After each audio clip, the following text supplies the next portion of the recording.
আমাদের যে অনেকগুলো মানবাধিকার লঙ্ঘন হয়, মানবাধিকার লঙ্ঘনের ক্ষেত্রে কে জবাবদিহি রাখবে? মানবাধিকার কমিশন আছে, মানবাধিকার কমিশনের নিয়োগ কিভাবে হয় এটা আপনারা আমার চেয়ে অনেক ভালো জানেন। কিন্তু মানবাধিকার কমিশনের নিয়োগ দিবে আইনমন্ত্রী, বাছাই কমিটিতে থাকবে আইনমন্ত্রী, স্বরাষ্ট্রমন্ত্রী। ওনারা যদি মানবাধিকার লঙ্ঘন করেন, যেই কমিশনার তাদেরকে ধরার কথা, তাদেরকে জবাবদিহি করার কথা, তারাই তার নিয়োগকর্তা। যেই বাছাই কমিটি আছে 7 সদস্যের বাছাই কমিটি, সেখানে বাছাই কমিটিতে আছে আইনমন্ত্রী, স্বরাষ্ট্রমন্ত্রী, মন্ত্রিপরিষদ সচিব, স্পিকার, আইন কমিশনের প্রধান, এবং স্পিকার মনোনয়ন করবেন 2 জন এমপিকে, যে একজন দলের এবং আরেকজন বিরোধী দলের। অর্থাৎ এই 7 জনের মধ্যে নিউট্রালিটি এনশোর করার কোনো উপায় নেই। তাহলে এক্সিকিউটিভ কি করে আপনার জবাবদিহিতার মধ্যে থাকবে? যদি কোনো মন্ত্রী দুর্নীতি করে, যদি কোনো মন্ত্রী মানবাধিকার লঙ্ঘন করে, যদি প্রধানমন্ত্রী দুর্নীতি করে, তাকে ধরার উপায় কি? কে তার জবাবদিহিতা নিশ্চিত করবে? যার জবাবদিহিতা নিশ্চিত করার কথা তার নিয়োগকর্তা উনি নিজেই। জুডিশিয়ারি ক্ষেত্রেও চিফ জাস্টিস নিয়োগ দিবেন প্রেসিডেন্টকে নিয়োগ দিবে আবার এমপিজের আবার হাত পা বাঁধা। তাহলে প্রত্যেকটা রাষ্ট্রের প্রত্যেকটা শাখায় এক জায়গায় তাদের পাওয়ার কনসেন্ট্রেটেড। তাদের আর উপায় নাই যে প্রাইম মিনিস্টারকে অ্যাকাউন্টেবল করবে, প্রাইম মিনিস্টারকে জবাবদিহি রাখবে। প্রাইম মিনিস্টারের উপর প্রেসিডেন্ট আছেন, কিন্তু প্রেসিডেন্টও 2টা কাজ ছাড়া বাকি সব কিছু প্রাইম মিনিস্টারের উপদেশেই করতে হবে। তাহলে যদি আমাদের দেশের প্রাইম মিনিস্টার যদি দুর্নীতি করেন, যদি মানবাধিকার লঙ্ঘন করেন, যদি জনগণের পক্ষে কাজ না করেন, তাহলে তাকে সরানোর উপায় কি? সরানোর একমাত্র উপায় নির্বাচন, এবং সেই নির্বাচনগুলিও রিগড হয়। তত্ত্বাবধায়ক সরকারের যে পদ্ধতি সেটাও বারবার রিগড হয়। তাহলে আমরা তো এমন একটা সিস্টেমে আটকাই গেছি যে আমাদের যদি প্রাইম মিনিস্টার একজন দুর্নীতিবাজ হয়, একজন মানবাধিকার লঙ্ঘনকারী হয়, তাহলে তাকে সরানোর আর উপায় নাই। তখন মানুষকে রাস্তায় নামতে হবে। মানুষকে তখন তাদের যান জীবনের মায়া উপেক্ষা করে রাস্তায় নেমে তাকে উৎখাত করতে হবে, যেটা গত বছর জুলাই আগস্টে করতে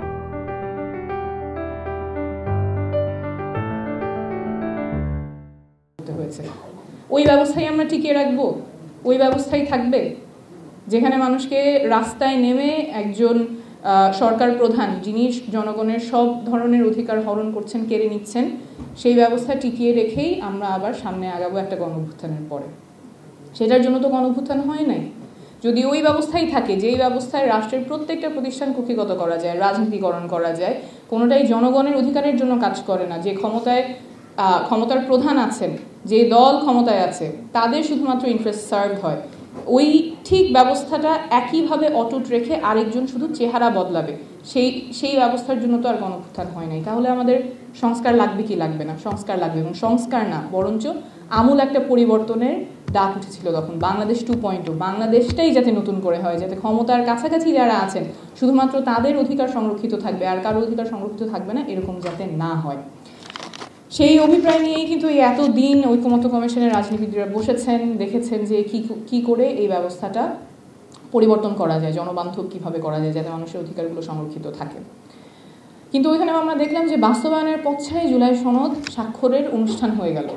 একটা সনদ, যেখানে একটা চুক্তি, যেভাবে ব্যবস্থাটা পরিবর্তন হবে, সেটার বাস্তবায়নের পথ ছাড়া কীভাবে সই হয়, সেই সইয়ের মানে ভ্যালুটা কি, যেটা বাস্তবায়ন হবে কি হবে না, সেখানে সই দেওয়া আর না দেওয়া তো প্রায় কাছাকাছিই কথা। এবং এত কি তারা ছিল যে বাস্তবায়নের পথটা ঠিক না করেই সেটা সই করতে হবে। এবং এরকম তো আমরা অনেক দেখেছি, 90 অনেক কমিশন হয়েছে, এখনও অনেকগুলো কমিশন হয়েছে। স্বাস্থ্য সংসদ কমিশনের বাস্তবায়নের রূপরেখা কোথায়? নাই। ইভেন ঐক্যমত্য কমিশনের যেই 6টা কমিশন, সেই 6টা কমিশনের মধ্যে 6টা কমিশনের আলোচনা হয় নাই। যেগুলো নিয়ে আলোচনা হয়েছে সেটা নিয়েও বাস্তবায়নের পথরেখা নিয়ে এখন আমাদের আলোচনা করতে হচ্ছে। এটা তো সই হওয়ার আগেই হওয়ার কথা ছিল। বাস্তবায়নটা কিভাবে হবে? এবং আরেকটা কথা এখানে আসে যে বাস্তবায়ন, এই সংস্কার, এগুলো বোধহয় জনগণ বোঝে না।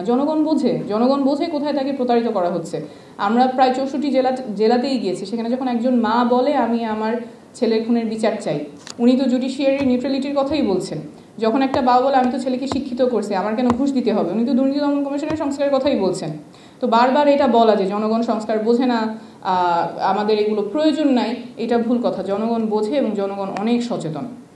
বারবার করে যে বলা হয় যে আমাদের আগের ব্যবস্থাই হবে, সংসদে গিয়ে পরিবর্তন হবে, আমার মনে হয় যারা এই সংস্কার প্রক্রিয়ায় বাধা দিচ্ছেন এটা জনগণ মনে রাখবে। এবং যারা বাধা দিচ্ছেন তারা আগের ব্যবস্থাটাই যে টিকিয়ে রাখতে চাচ্ছেন, তখন আমাদের দেখতে হবে ওই ব্যবস্থার বেনিফিশিয়ারি কারা। আগের যে ব্যবস্থা, যেখানে ক্ষমতাটা কুক্ষিগত করা যায়, জনগণের থেকে অধিকার কেড়ে নেওয়া যায়, সেটার বেনিফিশিয়ারি কারা? রাজনীতিবিদরা, আমলারা, এবং ক্ষমতার কাছাকাছি যারা থাকেন, বিজনেসম্যান, মিডিয়া, যারা ক্ষমতার কাছাকাছি থাকেন, যারা এই সিস্টেমের বেনিফিশিয়ারি হন, তারাই ওই ব্যবস্থাটাকে টিকিয়ে রাখার চেষ্টা করবেন। এবং এই ব্যবস্থাকে টিকিয়ে রাখার চেষ্টাটা জনগণ অবশ্যই মনে রাখবে এবং তাদেরকে জনগণ কাঠগড়ায় দাঁড়াবে। জবাবদিহিহীনতার রাজনীতি যেটা, সেটা এখন শেষ। মানুষ জবাবদিহিতা চায় এবং জনগণ জবাবদিহিতা নিয়েই ছাড়বে। জুলাই সনদ নিয়ে অনেক কথা এসেছে। আমরা এনসিপি থেকে খুব স্পষ্ট বলেছি যে বাস্তবায়নের পথরেখা থাকবে, বাস্তবায়নের পথরেখা ছিল না বলে আমরা সই করতে পারিনি। পথরেখার এখন অনেকটাই এগিয়েছে, আদেশ হতে হবে, আদেশ দিতে হবে প্রফেসর মোহাম্মদ ইউনূসের।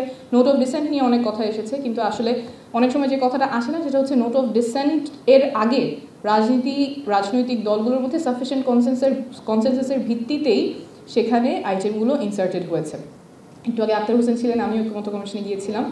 একটা যদি এক্সাম্পল দিই, যখন আর্টিকেল 70 নিয়ে আলোচনা হচ্ছিল, আর্টিকেল 70-র ব্যাপারে বিভিন্ন রাজনৈতিক দলের বিভিন্ন ধরনের মতামত ছিল। যেমন আমরা বলেছিলাম যে আর্টিকেল 70 সম্পূর্ণ বাতিল হোক, কারণ আমরা চাই যে যারা জনপ্রতিনিধি হিসেবে সংসদে যাচ্ছেন তারা স্বাধীনভাবে ভোট দিতে পারেন, মত প্রকাশ করতে পারেন, সত্যিকারের যাতে তারা জনপ্রতিনিধি হন, কোনো দলের প্রতিনিধি যাতে হতে না হয়। বিএনপি সেখানে 4টা এক্সেপশনের কথা বলেছে, অনাস্থা ভোট, তারপরে হচ্ছে অর্থ বিল, তারপর সংবিধানের যে অ্যামেন্ডমেন্ট এবং এমার্জেন্সি সিচুয়েশন, 4টা এক্সেপশনের কথা বলেছে। এরপরে রাজনৈতিক দলগুলো কথাবার্তার মাধ্যমে একটা জায়গায় এসেছে তাহলে 2টা এক্সেপশনে রাজি হবে। যখন মোটামুটি একটা সাফিসিয়েন্ট কনসেনসাস এসেছে তখনই কিন্তু ওই আইটেমটা জুলাই সনদে ইনসার্টেড হয়েছে। সো এইটা বলা যে ঐক্যমত্য ছাড়া জুলাই সনদে ইনসার্টেড হয়েছে সেটা সঠিক না। গণভোটে নোট অফ ডিসেন্ট সহ যাবে কি না, নোট অফ ডিসেন্ট সহ গেলে তখন কি হবে, যে আর্টিকেল 70 নিয়ে যদি আমি বলি, আর্টিকেল 70-তে যেটা ঐক্যমত এসেছে সাফিসিয়েন্ট কনসেনসাস, 2টা এক্সেপশন ছাড়া আর্টিকেল 70 অ্যাপ্লিকেবল হবে না। নোট অফ ডিসেন্টে আছে না 4টা এক্সেপশন, এই প্রশ্নটার যদি উত্তর হ্যাঁ না আসে, কেউ একজন হ্যাঁ বললো, তারপরে এটা ইন্টারপ্রিটেশন কি, সে কিসে ভোট দিয়েছে, 4টা এক্সেপশনে না 2টা এক্সেপশনে, এটা তো বোঝার উপায় নাই। সো যেইটা সাফিসিয়েন্ট কনসেনসাসের মাধ্যমে জুলাই সনদে লিপিবদ্ধ হয়েছে সেটার উপরেই গণভোট হওয়া উচিত, জনগণের রায় নেওয়া উচিত এবং জনগণের রায়কে ভয় পাওয়ার কোনো কারণ নাই, জনগণ যথেষ্ট সচেতন।